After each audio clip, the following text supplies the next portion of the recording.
Okay, I've just gone to start the camera again. I've realised something. So the let me unlock both the devices. So from the camera angle at the moment, you probably noticed that the iPad you can see pretty much fine. The Vega looks a little distorted. That's because the viewing angles on the iPad are better than the viewing angles on the Vega. You probably heard this quite a lot, so there's no point in washing over it. The screen on the Vega is cheaper than the iPad anyway.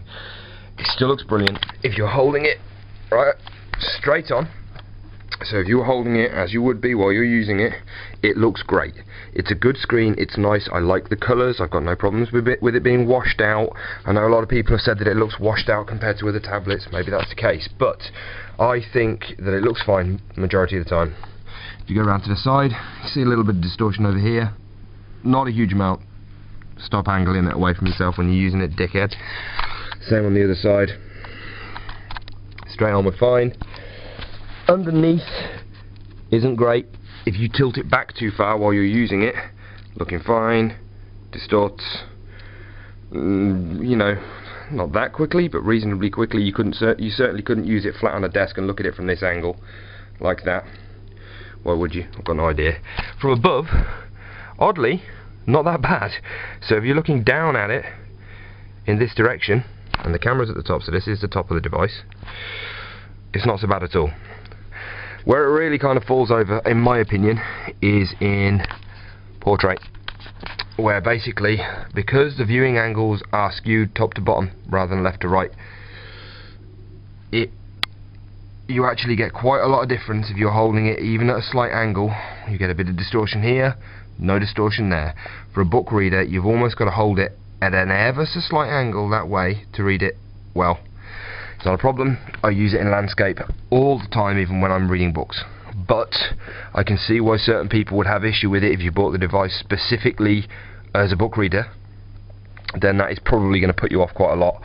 It does not bother me that much at all. It's a bit annoying sometimes when you've got it on your lap and you're watching a film and it slides a bit. You can't carry on watching it. You just got to slide it back up a bit more. It's not the end of the world. It is a bit of a pain, but it's not the end of the world. The iPad, however, if we angle it like this, you can still see basically everything.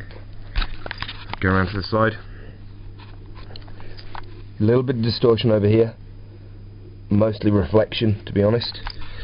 If we hold it up, so normal viewing angle, if you're holding it straight on. Portrait, not a problem. Forwards and backwards. I mean, it's almost flat there before it actually starts distorting. There we go, so we start getting distortion here. Again, a lot of that is reflection. And from the top, we get a bit of distortion at the bottom. Some shadow from the background. Essentially, it is a hell of a lot better. There's no arguing it. So there you go.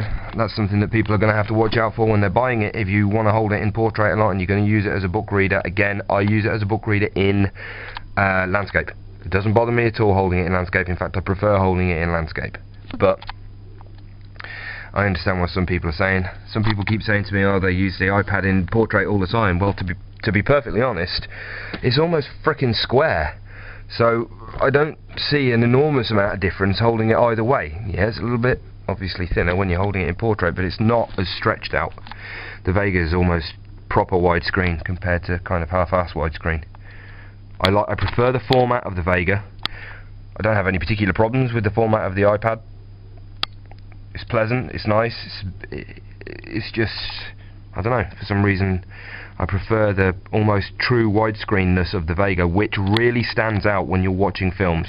If you've downloaded a film, the film will obviously be widescreen. On the iPad you will end up with black lines at the top and the bottom.